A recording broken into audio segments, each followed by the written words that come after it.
আকাশবাণী শিলচর আঞ্চলিক সংবাদ পড়ছি সৌমিত্র চৌধুরী।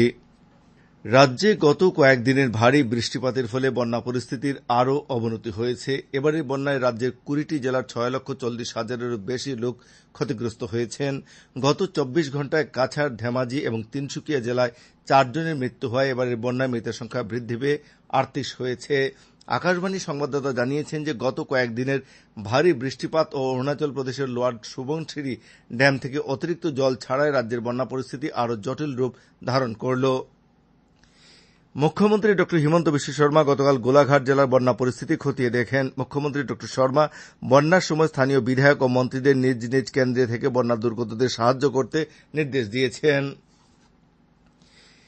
এদিকে বরাক উপত্যকার 3 জেলায় অবিরাম বৃষ্টিপাতের ফলে সবকটি নদীর জল বিপদসীমার উপরে প্রবাহিত হচ্ছে এবং জলস্তর বৃদ্ধি পাচ্ছে। অন্নপূর্ণা ঘাটে আজ সকাল 7টায় বরাক নদীর জল বিপদসীমার 43 সেন্টিমিটার উপরে প্রবাহিত হচ্ছে। এখানে জল ঘণ্টায় 5 সেন্টিমিটার করে বাড়ছে। হাইলাকান্দির জেলা আয়ুক্ত নিশাক হিবারে গৌতম জেলার সব নদীতে জলস্তর বৃদ্ধি পাওয়া এবং সম্ভাব্য বন্যা মোকাবিলায় সরকারি বিভাগগুলিকে প্রস্তুত রাখতে নির্দেশ দিয়েছেন।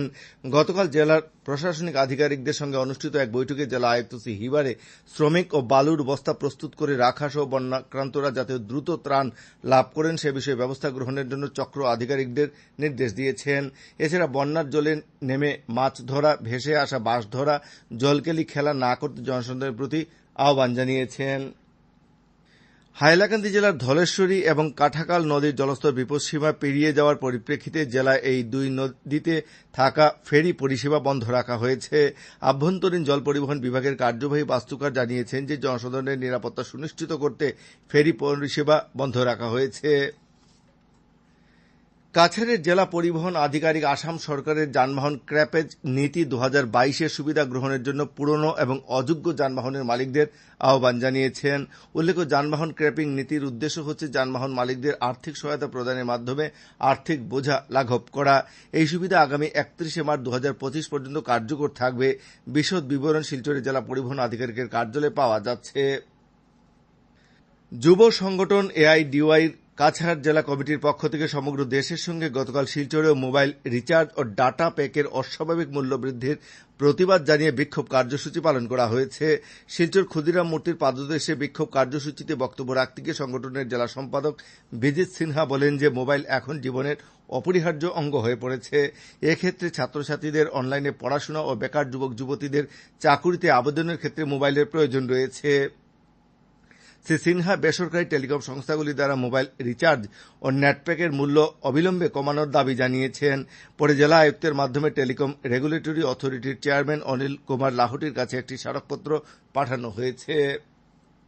এসইউসিআই কমিউনিস্ট দলের শিলচর আঞ্চলিক কমিটির পক্ষ থেকে গতকাল অবিলম্বে বর্ধিত পৌরকর প্রত্যাহারের দাবি জানিয়ে শিলচরে বিক্ষোভ কার্যসূচি পালন করা হয়।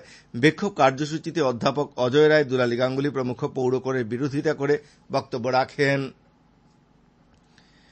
করিমগঞ্জের জেলা সৈনিক কল্যাণ আধিকারিক এক বিজ্ঞপ্তিতে জেলার স্থলসেনা, নৌসেনা ও বিমান বাহিনীর প্রাক্তন সেনাকর্মী ও তাদের পরিবারের সদস্যদের ডাটা আপলোড করার জন্য কিছু নথিপত্রের জেরক্স কপি জমা করার আহ্বান জানিয়েছেন।